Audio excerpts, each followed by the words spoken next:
नमस्कार दोस्तों, आप देख रहे हैं between the lines by Sunil Kumar. आप जानते हैं कि हम रोजाना एक विश्लेषणात्मक खबर लेकर आपके सम्मुख हाजिर होते हैं। जी हाँ, आज का हमारा टॉपिक है ईरान का मास्टर स्ट्रोक कैसे मजबूर हुआ अमेरिका। पूरी दुनिया मान रही थी कि अमेरिका की सभ्यता मिटाने वाली धमकी के बाद ईरान घुटने टेक देगा, लेकिन हुआ इसके बिल्कुल ही विपरीत। जी हां, जिसकी उम्मीद थी उसके जस्ट उलट हुआ। अब सवाल यह है कि आखिर ऐसा क्या हुआ कि विश्व की सबसे बड़ी सैन्य शक्ति को सिर्फ 2 हफ्तों के लिए एक शर्तिया सीज फायर के लिए सहमत होना पड़ा। आज हम उन कारणों का विश्लेषण करेंगे जिसने व्हाइट हाउस को अपनी रणनीति को बदलने के लिए मजबूर कर दिया। यह कहानी है जियोपॉलिटिक्स, क्रूड ऑयल के खेल और ईरान की उस अदृश्य ताकत की जिसने सुपर पावर को झुकने के लिए मजबूर कर दिया। पहला है स्ट्रेट ऑफ हॉर्मुज, जो कि ईरान का ब्रह्मास्त्र, क्रूड ऑयल की कीमतें और ट्रंप की राजनीतिक साख। तीसरा और सबसे प्रॉक्सी वॉर और क्षेत्रीय अस्थिरता। चलिए हम इन बिंदुओं को विस्तार से समझते हैं। पहला, स्ट्रेट ऑफ हॉर्मुज यानी हॉर्मुज जलडमरू मध्य, ईरान का ब्रह्मास्त्र। ईरान ने अमेरिका की सैन्य ताकत का सीधा सीधा जवाब हमला करके नहीं बल्कि दुनिया की नस को दबाकर किया। स्ट्रेट ऑफ हॉर्मुज एक ऐसा संकरा रास्ता जहां से दुनिया के कुल तेल व्यापार का 20% हिस्सा गुजरता है। जी हां, यानी विश्व का 1/5वां हिस्सा इसी रास्ते से गुजरता है।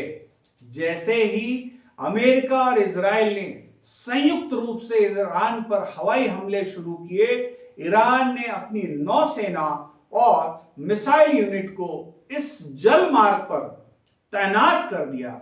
ऐसा करके ईरान ने विश्व को स्पष्ट संदेश देने में सफल रहा कि अगर हमारा तेल नहीं बिकेगा तो पूरी दुनिया का भी नहीं बिकेगा।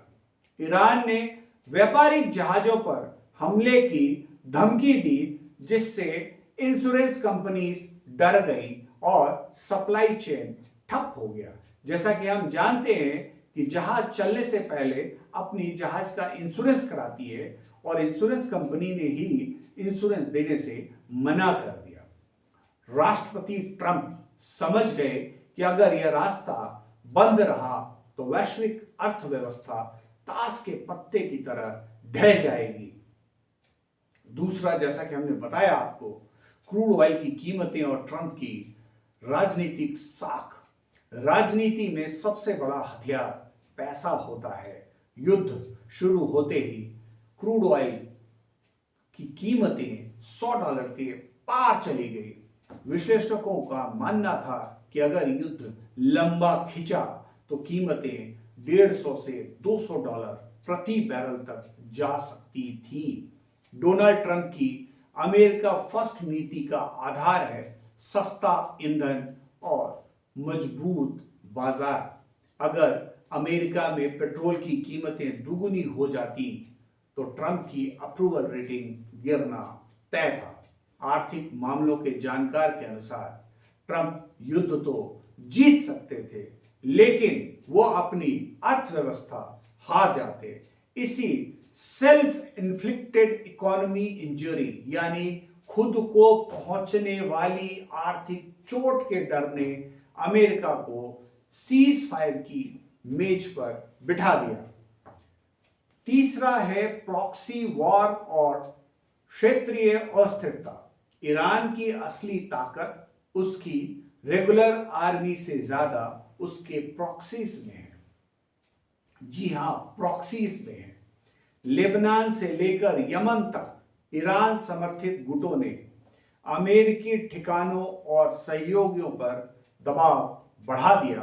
अमेरिका को एहसास हुआ कि वह केवल एक मोर्चे पे नहीं बल्कि उसे पूरे मध्य पूर्व में आग बुझानी पड़ रही है। जी हां, आग बुझानी पड़ रही है। ईरान के विदेश मंत्री अब्बास अरागची ने बहुत चालाकी से कूटनीति खेली। उन्होंने एक तरफ अपनी ताकत दिखाई और दूसरी तरफ शांति का विकल्प भी खुला रखा। उन्होंने स्पष्ट किया कि ईरान युद्ध नहीं चाहता, लेकिन वह झुकने को भी तैयार नहीं है। इस अडिग रुख ने अमेरिकी जनरलों को यह सोचने पर मजबूर कर दिया कि क्या यह युद्ध वाकई जीत के काबिल है। जी हां, सोचने पर मजबूर कर दिया कि क्या वो इस युद्ध को जीत सकते हैं। सवाल यह है कि क्या यह अमेरिका की कूटनीतिक हार है। इस डील को अगर ध्यान से देखें तो अमेरिका को क्या मिला? केवल वही जो हम पहले से ही उसके पास था, हॉर्मुज़ जलडमरू मध्य का खुला रहना। लेकिन इसके बदले अमेरिका ने ईरान पर हमले रोक दिए। यह डील साफ बताती है कि महाशक्तियों की धमकियां अब उतनी कारगर नहीं रही।